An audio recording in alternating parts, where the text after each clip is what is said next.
Masquera say in Zimbabwe, welcome to our channel, Zoom Confessions and Deep Secrets. Kana kari kutanga kukuya panino channel, please don't forget to subscribe. Kana chungwa garoka subscriber. Don't forget to comment and share this video.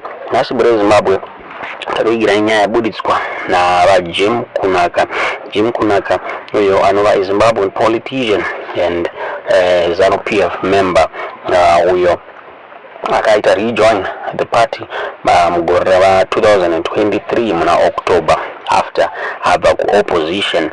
Jim Kunaka anozikana zvakare anozikanwa nekuva a leader wechipangano group iro raizikanwa munguva yaRobert Mugabe nenyaya yekutocha members the opposition party. So abuda achitaura iye achiri met brother Chamisa anonzi Starman kumbari zvichinzi brother Chamisa yakabuditsa kuti aisikufara the leadership style yebrother Yake. Zvikanzi there's too much confusion mupfungwa dzavachamisa, zvikanzi vakaudzwa ivona Starman Chamisa kuti he is in the process start his own party mugore 2028 pachaitwa ma-elections, zvichinzi he want to challenge his brother opposition. Tikaziva kuti nyaya chokwadere kana kuti asi Jim Kunaka vabuda pa-X handle yavo vabuda vakachiti, yesterday I met Chamisa's brother Starman in Bari. He clearly indicated his displeasure and lack of interest in his brother's leadership style and cited too much confusion in his mind. He went on to tell me that he is in the process of starting his own party for 2028 election race. Zabuda Zvataurwa na Jim Kunaka tisingaziye kuti inyaya chokwadere kana kuti asiya Starman Chamisa he joined his brother kubva pavanga vari MDC alliance. He was an MP Mbare under MDC alliance. Then vachamisa pavakafoma bato Triple C Starman Chamisa vakajoina zvakare Triple C. Ndofuna mungona picture iyo vachamisa vava Starman vachicontesta for Triple C mumbare as an MP muri Zimbabwe. Vakawina zvakare seat mumbare imomo under zita ravanelson Chamisa. So tisingazivi kuti nyaya chokwadere yakutaurwa Jim Kunaka kuti metwa Starman vakataura kuti vasikufara nezviri kuitwa navanelson Chamisa. Uyezvo zvanzi vaStarman he wants to start his own political party for the 2028 election race. Tisingazivi kuti chokwadere uyezvo kuri kunzi vatanga his own party. Is he going to win achicontesta nebrother Yake muri Zimbabwe? Ndo nyaya tatavigirai muzvara nhasi. Sujeza murufunga pamusoro penyaya iyi mucomment section. Vanhu vazhinji vabuda vachikomenta vachiti this is a lie. Avanosapotwa vachamisa vachiti this is a lie. Starman akabva kudhara ari loyal kuna Nelson Chamisa. So kutaura kwatiri kuita Starman asati akomenta on this issue. Uyezve on the issue yekuita kwakaita Nelson Chamisa muTriple C, his brother Starman Chamisa uyo anova a politician angari muTriple C haana kunge ataurawo his next move. Wezve haana kubvira akomenta on this issue. Tisingazive kuti nyaya chokwadere kana kuti tiudzeza mufunga pamusoro penyaya iyi mucomment section. Mune imwe nyaya zvakare yabuditswa neHarare Post muri Zimbabwe, zviri kunzi ma-CCC diaspora members vakondema vaNelson Chamisa muri Zimbabwe. Zvichinzi vaNelson Chamisa is responsible for kuparara kweTriple C muri Zimbabwe.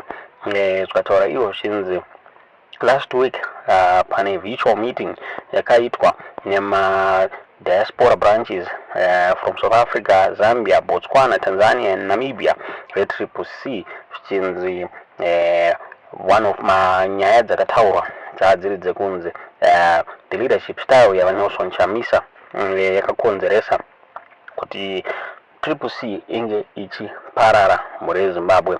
Zvichinzi vaChamisa havana kunge vaembracea transparency muri Zimbabwe. Zvichinzi even mari hadzina kubvira dzaonekwa dzakashanda sei, kusanganisira mari yakaunganidzwa nemasupporters eCCC kuti vakwanise kutenga bulletproof car for Nelson Chamisa. Hanzi haina kuonekwa kuti yakafamba sei. One of my CCC members are diaspora Kanza Kabuda achitaura iyo achiti the diaspora members accused Chamisa of exacerbating internal strife within the CCC, contending that his reluctance to participate in an elective congress and his penchant for personalized leadership had contributed to the party's current fragmentation.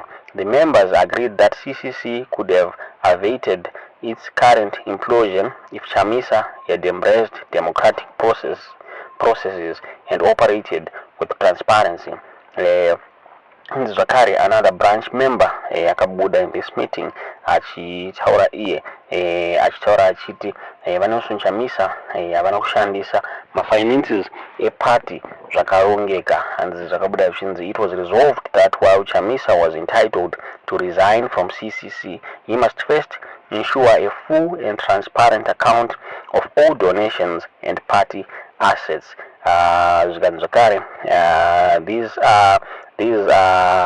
diaspora members at CCC hosted this meeting.